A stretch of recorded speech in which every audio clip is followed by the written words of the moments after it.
Emotionally immature parents.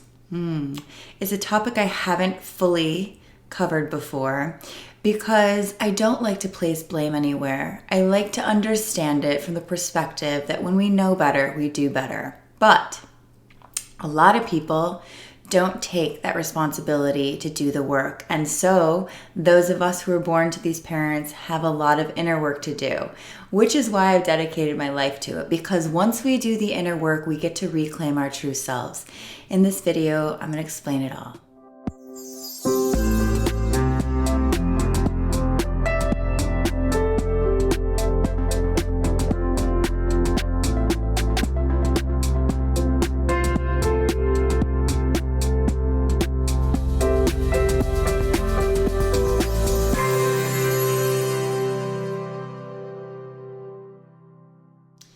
Hello everyone, welcome to my channel. If you're new, please click the little subscribe button and the bell so you get notifications when I release new videos. And if you've been with me for a while, thank you so much and welcome back.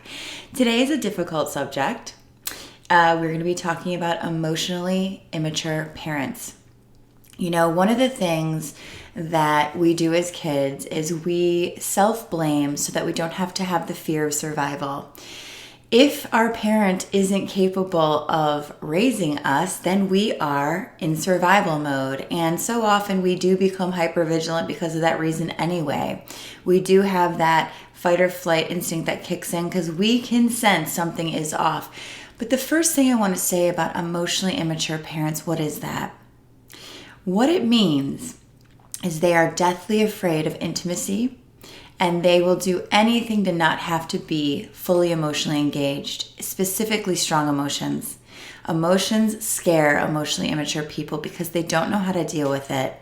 But the other thing that's really important to note is that emotionally immature parents are incredibly self-centered. Everything has to come back to them. And because of this, many children grow up without proper mirroring. You've heard me talk about it before, where we don't get emotionally validated, where we don't get that mirroring of who we truly are. So we walk around with uncertain identity and a shitload of self-doubt. The worst part about this process that you don't really learn until you're deep into the inner work is that we create self-blame to be able to survive. And what's interesting is it doesn't help us survive, but we think that it will. And so anything that happens makes us think that it's because of us. We believe that mommy or daddy would love me if I was better. Mommy would pay more attention to me if I was worthy of that, if I was interesting, if I deserved to exist, if I mattered, if I was of value. The truth is, none of that is true. The reality is emotionally immature parents neglect and create abandonment and anger. They actually create anger by detaching from you when you need them most, which is a natural response for anyone to be angry when someone detaches from you in a moment of need. But what else emotionally immature parents do is they blame you for your emotions. They make you feel like something is wrong with you for having that type of reaction. And one of the things I love talking about in my courses and my monthly membership, this has been coming up a lot lately, is how valid we truly are for feeling what we feel. I had a client last week say to me, you know, I just finally realized that I felt this way because of what she was doing. This is a 48-year-old client. It takes a long time, right? When you don't realize you're looking in the wrong place, you got to stop looking at yourself as the problem and start looking at what really happened. And I said, yeah, it makes sense. And by the way, totally valid that you would have abandonment wounds and rejection issues because you were abandoned and rejected emotionally. And that's just the facts.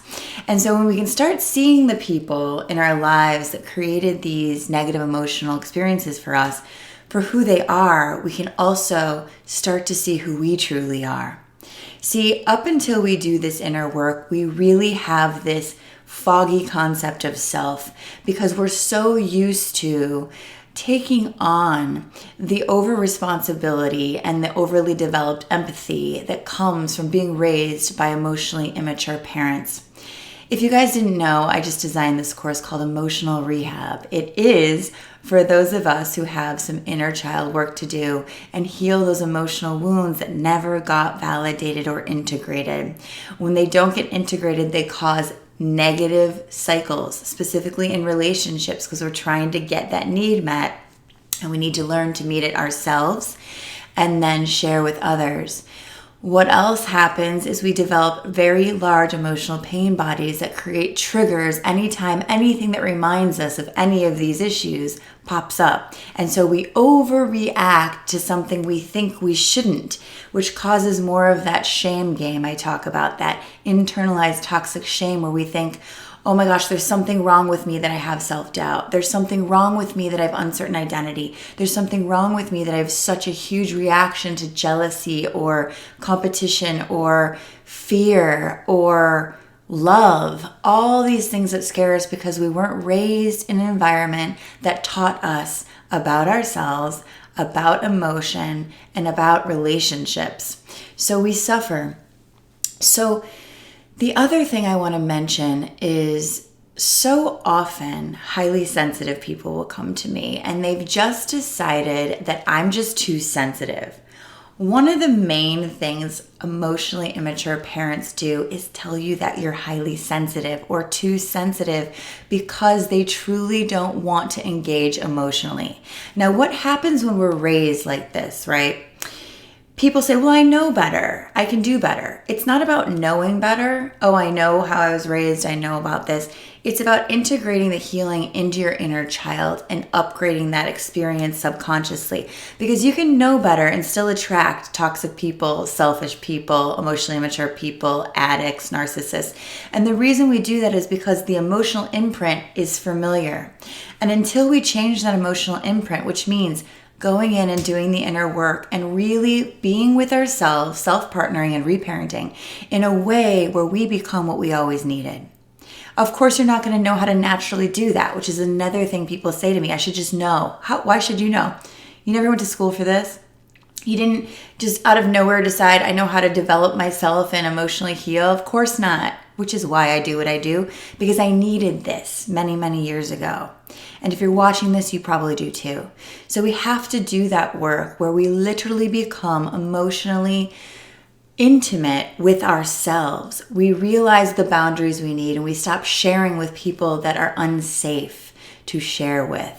We start recognizing what does emotional immaturity look like, and we start to have discernment to look the other way and start to develop ourselves so that we start attracting from the level that we become, not from what we came from.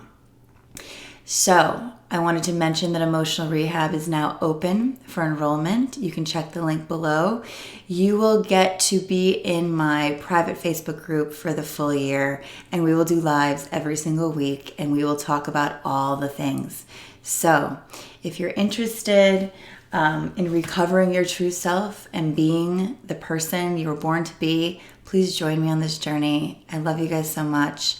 Check the links below, and I'll see you soon.